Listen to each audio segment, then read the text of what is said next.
wondered why the most advanced chips in your phone, your laptop, or the AI data center humming in the background all trace their existence back to one single company in the Netherlands?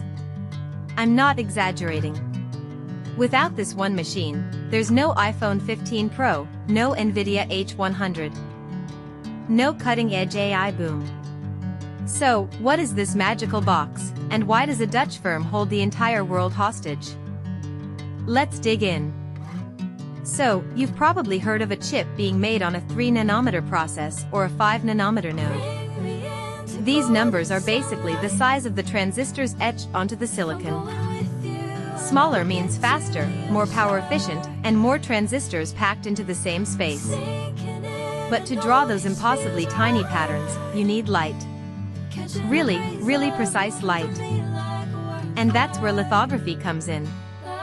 Lithography, from the Greek lithos, stone, and graphein, to write, is essentially printing. You take a silicon wafer, coat it with a light-sensitive material called photoresist, and then project a pattern onto it using light through a mask, kind of like a stencil. Where the light hits, the photoresist changes, and later you etch away the exposed areas to create the circuit pattern. Simple in concept, but the devil is in the wavelength. For decades, the industry used DUV, or deep ultraviolet, lithography. DUV uses light with a wavelength of 193 nanometers. That's already incredibly small, about 500 times thinner than a human hair. But here's the thing, to make chips below 7 nanometers, that wavelength just isn't sharp enough. It's like trying to draw a fine line with a thick marker. You can get close, but you can't get precise. Chip makers tried all sorts of tricks, like using multiple exposures and complex optics, but they hit a physical wall. Enter EUV, or extreme ultraviolet, lithography. The wavelength drops to 13.5 nanometers, about 14 times shorter than DUV. That's the resolution jump that made sub-7 nm chips possible.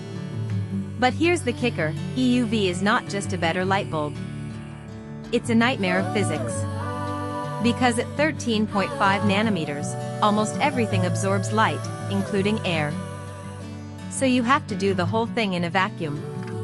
And the light source itself? It's not a laser that shines directly. You shoot a high-power laser at a tiny droplet of molten tin, vaporize it, and that plasma emits the EUV light. Then you collect that light with mirrors, because lenses would absorb it too. And not just any mirrors, they have to be coated with dozens of alternating layers of molybdenum and silicon. Each layer just a few atoms thick, to reflect the light at a precise angle. Oh, and the mirrors have to be curved, and the whole system has to work with nanometer-level precision while vibrating at high speeds. It's considered one of the most complex machines ever built. Each one costs around $150 million and takes months to assemble. Now, who makes these machines? A single company, ASML, based in the Netherlands. They are the only supplier of EUV lithography systems in the world. Not Samsung, not Intel, not TSMC. They all have to buy from ASML. And ASML doesn't just sell to anyone. They have a limited annual production capacity, maybe 50 to 60 EUV machines a year. And they allocate them strategically, mostly to TSMC, Samsung, and Intel. So if you're a chipmaker wanting to compete at the leading edge, you're not just buying a tool, you're begging for a slot in ASML's production line. Why is this monopoly possible? Because developing EUV took decades and billions of dollars. The basic research started in the 1980s, but it wasn't until 2016 that the first production-ready EUV machine shipped. ASML didn't do it alone. They had massive help from governments and research labs, especially in the US and Europe. But they were the ones who integrated everything. And to protect their lead, they've acquired key suppliers and hold thousands of patents. It's basically impossible for a newcomer to replicate. So, why should you care as an investor? Because EUV is the gatekeeper for advanced chips. Without it, you cannot make chips at 7 nanometers or below. And 7 nanometers is where the highest performance processors, AI accelerators, and smartphone silicon live. If ASML has a hiccup, a supply chain issue, an export restriction, it sends ripples through the entire tech industry. Remember the chip shortage of 2021? A big part of that was the inability to ramp up EUV capacity fast enough. Now, let's clear up a common misconception. People often think that EUV is faster or cheaper than DUV. It's actually the opposite. EUV is slower and much more expensive per wafer. But it enables smaller geometries that DUV simply cannot achieve.